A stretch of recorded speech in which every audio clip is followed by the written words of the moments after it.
Assalamualaikum warahmatullahi wabarakatuh. Ya, kembali lagi bersama saya Ibu Siti Ramsyah Aini Ritonga, Guru Bidang Studi Ekonomi SMA Islam An-Nizam Medan. Hari ini kembali lagi di video pembelajaran Ekonomi Gampang. Mari kita buka pembelajaran hari ini dengan mengucapkan lafaz Bismillahirrahmanirrahim. Ya, dan Ibu kelas 11, kita lanjut lagi materi kita tentang objek pajak dan cara perhitungan pajak. Jadi, objek-objek pajak itu ada 4, yaitu ada pajak penghasilan atau PPH, yang kedua pajak bumi dan bangunan atau PBB, yang ketiga pajak pertambahan nilai atau PPN, dan yang keempat pajak penjualan barang mewah atau PPNBM. Kita lanjut yang pertama, yaitu objek pajak penghasilan atau PPH. Nah, ada 6 yang kita bahas ya. Yang pertama, subjek pajak. Jadi ini semua menurut Undang-Undang Nomor 36 Tahun 2008. Adapun subjek pajak yaitu orang pribadi, warisan yang belum terbagi sebagai satu kesatuan, dan badan atau bentuk usaha yang tetap. Jadi ada 3 subjek pajak. Dan yang bukan subjek pajak adalah pejabat perwakilan diplomatik, misalnya duta besar dari luar negeri ke Indonesia, misalnya duta besar Malaysia ada di Indonesia, maka bukan merupakan subjek PPH. Yang kedua adalah organisasi-organisasi internasional yang berada di Indonesia, tidak merupakan subjek PPH. Yang ketiga yang bukan subjek PPH adalah pejabat-pejabat perwakilan organisasi internasional yang diputuskan berdasarkan ketentuan dari Kementerian Keuangan. Jadi jelas ya. Yang ke-C, objek pajak untuk pajak penghasilan adalah penghasilan itu sendiri, yaitu setiap tambahan kemampuan ekonomis yang diterima atau diperoleh oleh wajib pajak atau subjek pajak ya. Segala tambahan kemampuan ekonomis atau penghasilan yang diterima oleh wajib pajak, baik itu penghasilannya berasal dari Indonesia maupun dari luar negeri.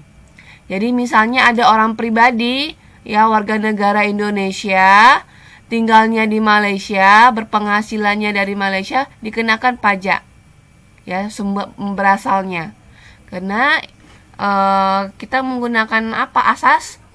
Iya, asas kewarganegaraan ya, yang kemarin materi kemarin. Yang keempat, penghasilan tidak kena pajak. Nah, ada istilahnya penghasilan tidak kena pajak. Jadi, penghasilan seseorang itu, orang pribadi atau penghasilan si wajib pajak, tidak semua dikenakan pajak atau tidak semua dibayarkan kita kalikan dengan tarif pajak. Tapi karena ada kebutuhan individu, kebutuhan badan usaha, maka ada beberapa penghasilan yang tidak dikenakan pajak. Ya, dari penghasilan tidak kena pajak. Itu dikurangi nanti dengan misalnya ada beban-beban. Maka penghasilan tidak kena pajak adalah batas minimum penghasilan yang tidak dikenakan pajak. Yang kelima, ada penghasilan kena pajak. Penghasilan kena pajak itu penghasilan bersih setelah dikurangi jumlah penghasilan tidak kena pajak. Jadi misalnya penghasilan saya ada 5 juta, misalnya nih. Terus ada dibuat ketentuan bahwa penghasilan tidak kena pajak berdasarkan kriteria saya sekitar 1 juta. Jadi dari penghasilan saya 5 juta itu ada 1 juta yang tidak dikenain pajak dari penghasilan saya. Maka penghasilan kena pajak saya berapa? 4 juta. Yaitu dari penghasilan bersih dikurangi dengan jumlah penghasilan tidak kena pajak. Yang keenam ada tarif pajak, yaitu persentase yang harus dibayar berdasarkan lapisan penghasilan kena pajak. Jadi kalau tarif PPH kita menggunakan tarif pajak progresif. Jadi semakin tinggi penghasilannya, maka makin naik tarif pajaknya. Ya. Kita lanjut. Nah, ini ada tabel penghasilan tidak kena pajak. Perhatikan. Untuk yang pertama ada penghasilan tidak kena pajak ya. Jadi ada dari penghasilan kita itu kita kurangkan nih. Ini akan menjadi pengurang. dari penghasilan kena pajak kita. Yang pertama, wajib pajak sendiri besar penghasilan tidak kena pajaknya 54 juta. Yang kedua, tambahan bagi wajib pajak yang telah menikah sebesar 4.500.000. Yang ketiga, tambahan untuk penghasilan istri yang digabung dengan penghasilan suami sebesar 54 juta. Yang keempat, tambahan untuk setiap anggota keluarga yang menjadi tanggungan paling banyak 3 juta, masing-masingnya 4.500.000. Jadi ada jadi pokoknya gini, intinya nggak semua penghasilan kita tuh kita kalikan dengan tarif pajak. Jadi dari penghasilan kita itu ada yang tidak dikenakan pajak karena ada tanggungan-tanggungan, biaya-biaya hidup sekitar ini dia ya. Jadi kalau disimpulkan ini, besarnya PTKP atau penghasilan tidak kena pajak sesuai dengan status perkawinan wajib pajak. Yang pertama, TK atau tidak kawin dengan tanggungan 0 atau anaknya 0, maka PTKP-nya 54 juta. Yang kedua, kalau dia sudah kawin K strip 0 tapi belum punya anak, maka tanggungannya 58.500.000. Dari mana ini, Bu? Kan dia wajib pajak sendiri, maka 54 juta. Selanjutnya dia sudah menikah, maka ada tambahan berapa? 4.500.000. Maka kalau dia sudah menikah tapi belum punya anak, maka PTKP-nya 54 tambah 4.500.000 sebesar 58.500.000. Paham ya? Oke. Yang ketiga, misalnya dia sudah menikah, kawin, tapi cuma satu anaknya, maka PTKP-nya 63 juta. Dari mana dapatnya, Bu? Wajib pajaknya 54 juta. Dia sudah kawin, maka tambahan wajib pajak setelah karena dia sudah menikah 4.500.000. Anaknya satu, tanggungannya satu nih, tengok poin 4 ya. Satu anaknya satu tanggungannya berarti nambah 4.500.000. Ya kan? 54 juta ditambah 4.500.000 ditambah 4.500.000, maka untuk wajib pajak yang sudah kawin dan satu anak, PTKP-nya 63 juta. Begitu juga dengan yang lainnya. Kalau dia sudah kawin dan punya 2 anak, begitu juga hitungannya. PTKP-nya 60.500.000. Dapat dari mana? Wajib pajaknya 54 juta. Dia sudah menikah ditambah 4.500.000, anaknya 2. Satu orang kan 4.500.000, maka kalau anaknya 2 9 juta. Jadi 9 juta. Nanti di sini dikali 2 ditambah 4.500.000 ditambah 54 juta, maka untuk PTKP yang wajib pajaknya K2 atau sudah kawin dengan 2 anak 60.500.000. Yang ketiga, kalau dia sudah kawin dan 3 punya anak, nih tengok maksimal kan paling banyak 3 tanggungan ya. Ya. Maka PTKP-nya 72 juta. Sama dari mana? 54 juta karena dia sudah kawin ditambah 4.500.000. 3 tanggungannya 4.500.000 kali 3. Ya kan? Maka nanti dijumlah 54.500.000 tambah 4.500.000 karena dia sudah kawin ditambah perkalian 4.500.000 kali 3 orang. Itu ya.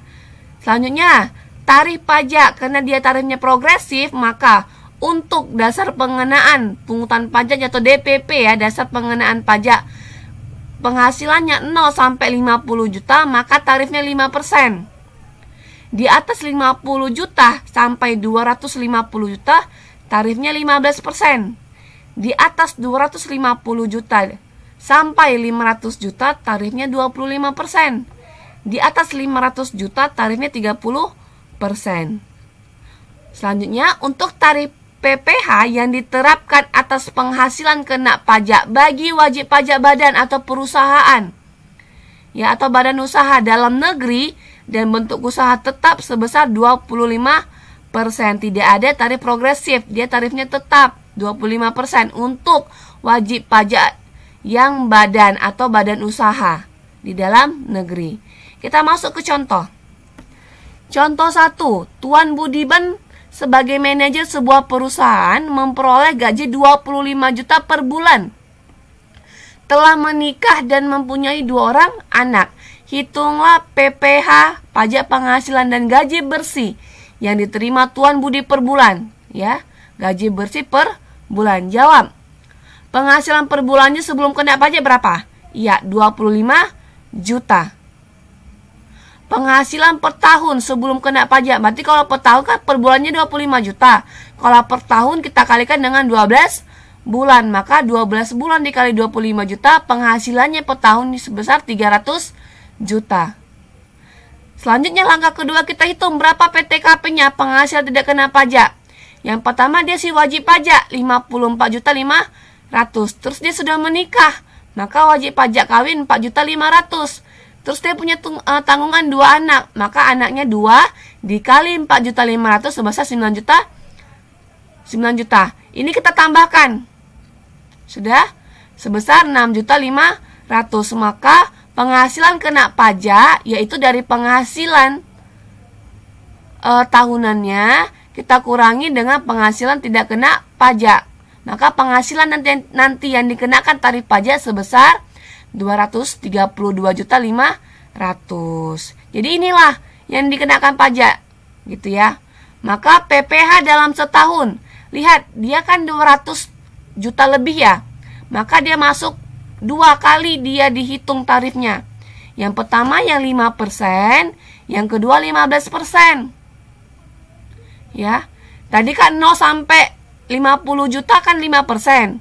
Udah, maka kita masukkan dulu yang pertama, 5% dikali 50 juta maksimalnya kan, yaitu 2.500.000. Selanjutnya kita masukkan tarif yang kedua. Dapat dari mana Bu 182.500.000? PKP kita 232.500.000. Sudah kita kurangkan 50 juta, maka yang kita kalikan dengan 15%, yaitu 232.500.000 dikurangi 50 juta, maka 180.500.000. Untuk tarif yang kedua 15% dikali 182.500.000, yaitu 27.375.000. Kita jumlahkan. Ya, maka jumlah pajak penghasilan per tahunnya 29.875.000. Ini per tahun, ya kan? Maka per bulannya berapa? Kita bagi 12 bulan, maka per bulannya 2.489.583 rupiah. Itu PPH per tahun dan per bulan. Gampang ya? Selanjutnya tanyanya kan, berapa gaji bersih per bulan? Maka kalau gaji bersih, tadi kan gaji yang sebelum kena pajak per bulannya 25 juta. PPH-nya per bulan 2.489.000. Maka gaji bersihnya yaitu pajak penghasilan sebelum kena pajak kita kurangi dengan pajaknya. Maka gaji bersih diterima per bulan sebesar 22.510.417 rupiah. Bisa ya? Jadi kalau misalnya ada sampai nanti PKP-nya ini di atas 500 juta, maka 3 tahap, 5%, 15% dan 20 berapa? 25%. Kenapa enggak 25%? Karena dia enggak sampai, kan 250 juta maksimalnya. Sementara tadi cuma 232 juta, maka cuma sampai yang 15%. Yuk, selanjutnya kita lanjut. Contoh yang kedua, kalau bagaimana badan usaha, tinggal kita kalikan aja dengan 25%. Jadi misalnya ada jumlah pendapatan laba usahanya 175 juta setiap tahun, maka PPH setahunnya 25% dikali 175 juta sebesar 43.750.000 nilai PPH-nya. Maka pendapatan bersih setelah pajak kita kurangkan aja. Pendapatan dikurangi pajak yaitu pendapatan bersihnya 131.250.000. Gampang ya. Kita masuk yang kedua, pajak pertambahan nilai atau PPN. Kalau kamu lihat gambar ini sudah tidak asing ya, ada subtotal belanja kamu terus 10% pajaknya, ya kan? Maka subjek pajak yaitu pengusaha kena pajak, yaitu pengusaha yang melakukan penyerahan barang kena pajak atau jasa kena pajak. Yang kedua, B, objek pajaknya apa? Penyertaan atau transaksi atas barang dan jasa di daerah pabean atau di daerah wilayah Republik Indonesia. Yang C, tarif PPN yaitu 10% dari nilai barang kena pajak. Contoh aja yuk langsung. Rio, seorang pedagang komputer, mengimpor berarti membeli dari luar negeri ya, masuk dari luar negeri ke dalam negeri, berarti sudah masuk ke daerah pabean ya, daerah wilayah batas Republik Indonesia. Merek Toshiba sebanyak 150 unit dengan harga 9.500.000. Jumlah transaksi mencapai 1.425.000.000. Dari mana dapatnya, Bu? Kita kalikan aja 150 unit dikali 9.500.000. Maka PPN-nya langsung kita kali 10%. Tarif PPN dikali nilai barang kena pajak. Maka tarifnya 10% dikali 1.425.000.000. Maka PPN-nya sebesar 142.500.000 rupiah. Bisa gampang. Yang ketiga, pajak penjualan barang mewah atau PPNBM. Ya. Lihat ini ada Lamborghini ya, termasuk barang mewah. Perhatikan, PPNBM merupakan jenis pajak yang merupakan satu paket dalam Undang-Undang Pajak Pertambahan Nilai. Namun demikian, mekanisme pengenaan PPNBM sedikit berbeda dengan PPN. Bedanya di mana? Kalau PPNBM ya cuma satu kali kena aja.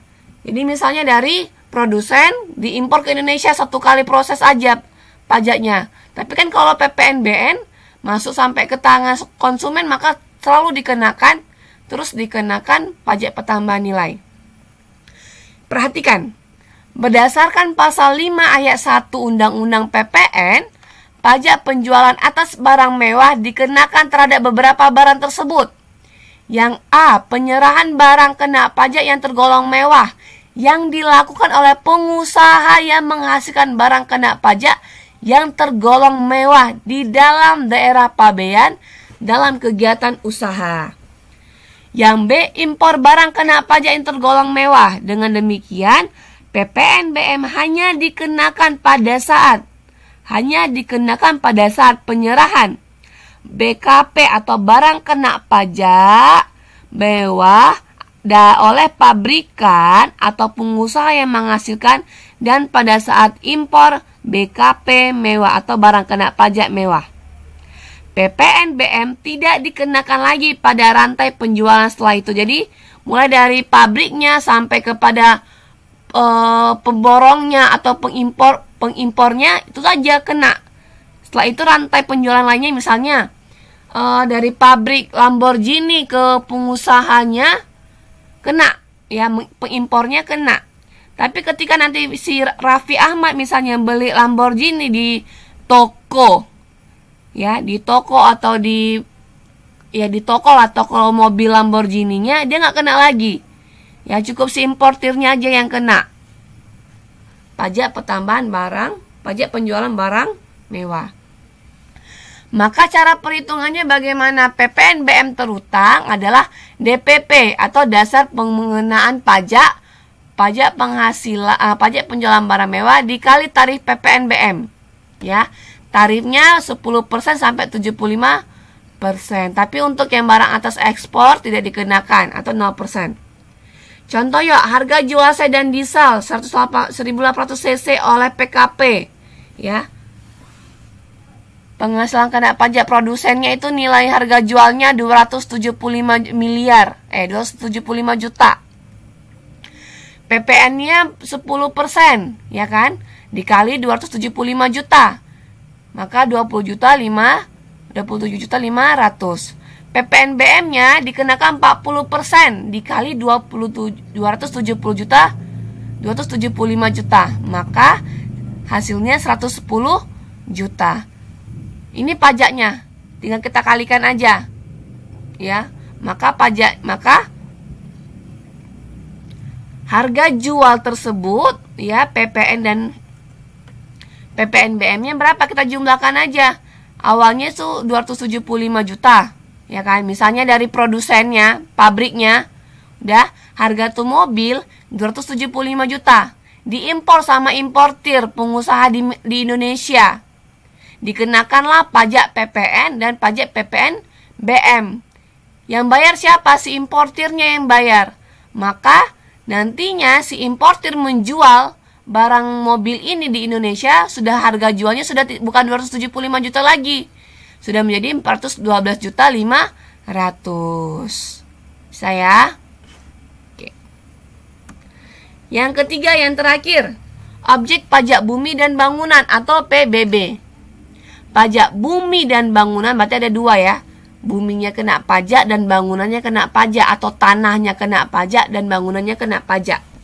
Adalah pajak yang dipungut atas tanah dan bangunan karena adanya keuntungan dan atau kedudukan sosial ekonomi yang lebih baik bagi orang atau badan yang mempunyai suatu hak atasnya atau memperoleh manfaat daripadanya. Jadi kalau misalnya bumi dan bangunan itu untuk kegiatan publik, kesehatan, pendidikan, ataupun bangunan itu digunakan oleh diplomat untuk kegiatan organisasi internasional, maka tidak dikenakan pajak. Ya, jadi bumi dan bangunan apa? Misalnya yang digunakan oleh perusahaan swasta, perusahaan pokoknya yang memperoleh keuntungan atau yang digunakan oleh masyarakat. Oke, yang mana tanah itu kita memperoleh manfaat. Gitulah maksudnya ya. Maka subjek pajak atau orang yang kena pajak PBB adalah yang pertama, ketika si wajib pajak mempunyai hak atas tanah, bumi, dan bangunan. Dia beli itu ada sertifikat tanah atas nama si wajib pajak. Yang kedua, memperoleh manfaat. Jadi kalau di depan rumah saya ada lapangan sepak bola, itu bukan punya saya dan saya tidak nggak menerima manfaat dari lapangan itu, tanah itu, maka saya bukan si wajib pajaknya. Yang ketiga, memiliki atau menguasai bangunan itu. Dan yang keempat, memperoleh manfaat atas bangunan. Ya, ini tadi tanah, ini bangunannya. Yang B, objek pajak bumi dan bangunan apa? Objek pajaknya. Untuk objek pajak bumi, yaitu permukaan bumi, meliputi tanah, perairan pendalaman, serta laut wilayah Indonesia. Yang kedua, tubuh bumi yang ada di bawahnya. Untuk bangunan, yaitu konstruksi teknik yang ditanam dan diletakkan secara tetap pada tanah atau perairan, seperti rumah, gedung, kantor, hotel, pabrik, ya, emplacement, rig, bunker, dan lain-lain. Jadi kalau dia bangunan untuk kesehatan, untuk pendidikan, gitu ya, saya katakan tadi ya, untuk ibadah itu nggak dikenakan pajak bangunan. Nah, yuk ketentuan-ketentuan dalam perhitungan pajak bumi dan bangunan.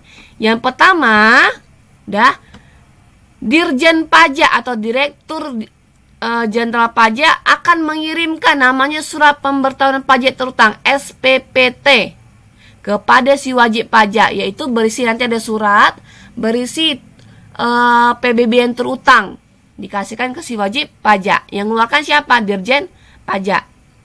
Yang kedua, PBB didasarkan pajak bumi dan bangunan didasarkan atas nilai jual objek pajak. Kira-kira nih tanah di Medan nih 1 meternya berapa ya? 400.000 misalnya. Nah, nilai jualnya biasanya ditentukan oleh Menteri Keuangan 3 tahun sekali gitu ya. Atau NJOP nih istilahnya, nilai jual objek pajak. Yang ketiga, kita ada namanya nilai jual objek pajak tidak kena pajak, ditentukan senilai 24 juta. Yang keempat, nilai jual objek kena pajak atau NJOPKP ada, yaitu NJOP-nya kita kurangi dengan NJOP-TKP. Nanti ada nilai pajak kita, nilai jual objek pajak kita kurangi dengan yang tidak kena pajak kayak tadi ya, penghasilan. Maka masuklah dapatlah nilai objek kena pajak. Tarif, nah yang kelima, tarif PBB yang dikenakan adalah tarif tunggal sebesar 0,5% PBB. Yang keenam, persentase nilai jual kena pajak. Untuk NJOP-nya lebih kecil dari 1 miliar, maka persentasenya 20%. Untuk NJOP lebih besar sama dengan 1 miliar, maka dikenakan 40%. Sehingga untuk menghitung PBB terutang atau pajak bumi dan bangunan terutang, yaitu tarif pajak kita kalikan dengan NJKP, nilai jual kena pajak. Kita masuk ke contoh. Yang pertama, NJOP KP kurang dari 1 miliar. Misalnya ada bumi luasnya 100 atau tanah ya, 112 meter kubik. Kubik ya. Harga jualnya per meter itu 200.000. Maka kalau 112 meter kita kalikan 22.400.000. Terus ada bangunan di atas tanahnya seluas 70 meter kubik. 1 meternya di harga jualnya 350.000. Maka kita kalikan aja kan, sebesar 24.500.000. Maka NJOP nilai jual objek pajaknya berapa? 46.900.000. NJOP TKP tidak kena pajak berapa? 24 juta. Ya, ketentuannya kita kurangi. Maka NJOP KP nilai jual objek pajak kena pajaknya 46.900.000, kita kurangi dengan 24 juta sebesar 22.900.000. Kan dia kurang dari 1 miliar ya. Ya kan? Maka dia yang 20%, NJKP-nya 20% dikali 22.900.000 sebesar 4.580.000. Maka ya, PBB terutang sebesar tarifnya 0,5%, kita kalikan dengan NJKP nilai jual kena pajaknya sebesar 4.580.000. Maka PBB terutangnya 22.900 per tahun. Ya. Yang kedua, bagaimana kalau dia nilainya lebih besar? Ya, lebih besar 1 miliar atau lebih dari 1 miliar, maksudnya lebih dari 1 miliar. Sama kayak tadi ya. Misalnya tanahnya ada 3.000 meter kubik. Maka kali satuannya 1 meternya 500.000. Maka nilainya 1.500.000.000. Terus ada bangunan di atas tanah, luasnya 2.000 meter kubik. Semeternya 600.000 nilai jualnya. Maka kita kalikan 1.200.000. NJOP-nya kita tambahkan kan? Maka nilainya 2.700.000. NJOP PTKP-nya tetap 24 juta tidak kena pajaknya. Maka NJOP PKP yaitu 2.700.000 kita kurangkan dengan 24 juta senilai 2.676.000. Karena dia lebih dari 1 miliar, maka NJKP-nya masuk yang kena tarif yang 40%. Persentasinya 40% dikali dengan 2.676.000 ya, nilai NJOP PKP-nya, maka nilai jual kena pajak sebesar 1.070.400 rupiah. 1.070.400.000 rupiah. Maka PBB terutang sebesar berapa? Tarifnya 0,5%, kita kalikan dengan NJKP nilai jual kena pajak, yaitu 1.070.400.000 sama dengan sebesar 5.325.000. Itu anak-anak ibu materi tentang objek pajak dan cara perhitungan pajaknya. Nggak terlalu susah, tarifnya juga cukup, nggak terlalu banyak ketentuannya. Ya, kalau misalnya dia pajak penghasilan, yang pertama kita tentukan dulu berapa nilai penghasilan tidak kena pajaknya. Terus kita hitung PTKP-nya, penghasilan tidak kena pajak, kita kurangkan. Maka muncullah hasil nilai PKP, penghasilan kena pajak. Ya, nilai PKP-nya sebesar berapa? Lihat, kalau dia 0 sampai 50%, 50 juta, maka kena tarif 5%. Ya, ada yang 15%, ada yang 25%, ada 30%. Untuk yang kedua PPN 10% dikalikan dengan nilai barang yang dikenain pajak. Yang ketiga pajak penjualan atas barang mewah ya, 10% sampai 75% kita kalikan dengan tarif PPN BM-nya berapa nilainya. Jadi nilai PPN dulu kita hitung, baru nilai PPN ya. Kalau nilai PPN BM, nilai PPN-nya 10%, baru nilai PPN BM-nya 40%. Untuk objek pajak kita hitung dulu berapa NJOP-nya, nilai jual objek pajak, terus kita kurangkan dengan nilai jual tidak kena pajak 24 juta, maka masuk jumpalan nilai objek kena pajak. Kalau dia NJKP-nya kurang dari 1 miliar, maka kena persentase 20%. Kalau lebih dari 1 miliar 40%. Ya, tarif PBB 0,5%. Terima kasih, semoga mudah dipahami. Kalau ada yang mau tanyakan silakan kita diskusikan di grup ataupun di kolom komentarnya.